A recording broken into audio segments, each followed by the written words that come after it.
Hello mga ka-cakes! How are you today? I'm fine. Tambok gihapon, pero bahalag tambok basta kay buhi. Mao na saying sa mga parehas nako nga tapulan mag-exercise tapos dili ganahan mag-diet. Bahalag tambok basta kay buhi. Anyway, ang atong himuon karon nga cake is Spider-Man theme cake. Ang nag-order ani kay gwapa nga attorney.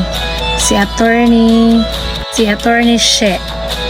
Thank you, attorney. Shout out, attorney She. Thank you for placing your order. Thank you for always considering the sisters in your special occasions. And salamat kaayo. Willing kayo mo himo sa imong cake. Always. Anawa mga ka-cakes, gamit rapod bayade kayo nga akong bilbil.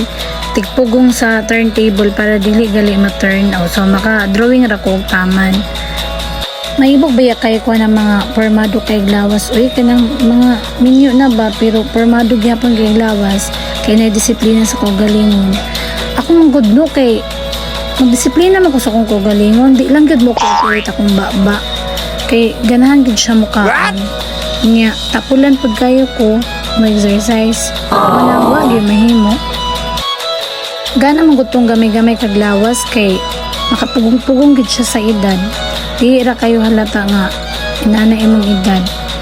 Pares na ako inani pa kong edad pero ang nawong di na ko magsabaw kung say nawong lasang lawas purya-buya ka malak 50 ay 60 pa jud ay.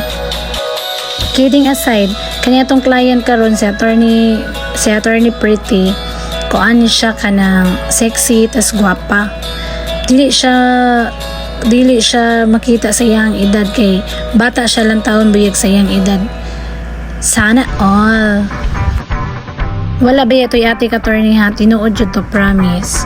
Anyway, salamat kay attorney sa imong pag-place again. Salamat jud kaayo. Thank you for helping us grow. Inani ra ka simple lang Spider-Man theme cake. Drawing na kaog web. Pagkahuman, ana ra. Atik-atik ra nga drawing. Thank you for being with me mga ka-cakes. Thank you for your time. Until next time. Bye-bye!